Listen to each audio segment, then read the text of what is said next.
You're Perp back with another video, and I just got done watching episode 3 of American Horror Stories.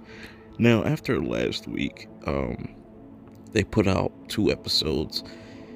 Definitely were some mid episodes. I really didn't like them. I don't think they have any rewatchability. Uh, I think Ryan Murphy needs to stop milking Murder House. I think that's an issue. And if the rumors are true and this series is going to end with them going back to Murder House, that's going to be an issue for me.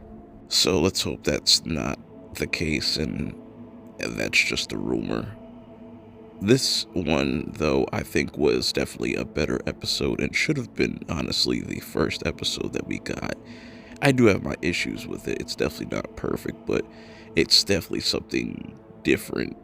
This episode is called Drive-In, and it's all about these two characters, Chad and Kelly. Kelly, you might recognize her from Outer Banks. She plays Kira, but in this, she plays Kelly, and she's probably the best thing about this episode.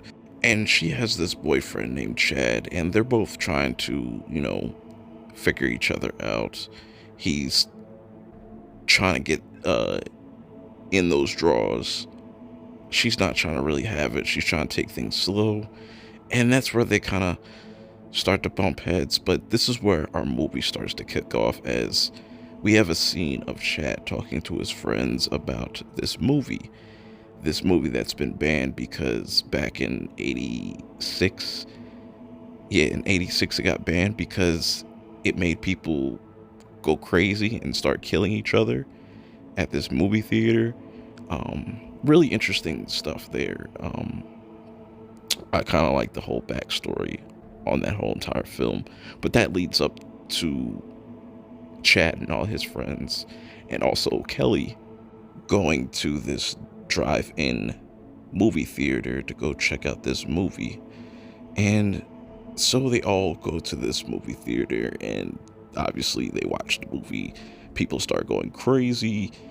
I think they could have done more with that. I think that was kind of underwhelming as far as how many kills we saw. It definitely felt like they was rushing through this episode. So we have our only 2 survivors left, that being Kelly and Chad, and they're trying to figure out how can they stop this. They can't go to the police, so they have to pull up on the director. And this is where the episode started to lose me a bit.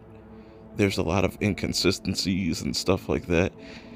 They find the director. I don't really know how they found him, to be honest. And they show up to just kill him to kind of put a stop to the film, but obviously that doesn't work. But everything that director was talking about, I'm talking about Larry Bitterman.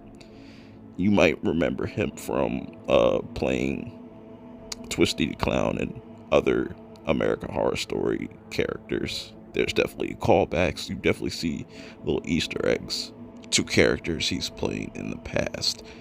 And I like everything he was talking about, like how, he wanted people to just absolutely fall in love with his film. He kind of just went crazy making this film, talking about subliminal messaging and using sound and different frequencies. And that's real shit, because Hollywood definitely still does that. But that's a whole nother topic for another time. So they end up killing the director and thinking that they put an end to everything. But of course, as they're making out and starting to, be comfortable with one another and finally getting it on, it pans off to the computer and they're watching Netflix, and then the Rabbit, that's the film that's banned, pops up on the screen, and then in the background it just looks like the whole city or their whole town is just blowing up and just in chaos. And it seems like everybody has seen the film, and it's not just them. It was a little lackluster at the end. I like the premise. I think they could have done something better with the kills. Uh, Overall, it's definitely a better episode than the first two. I want to see what episode 4 got for us, but let me know how you guys feel about this in the comments below. Till next time, I'm out.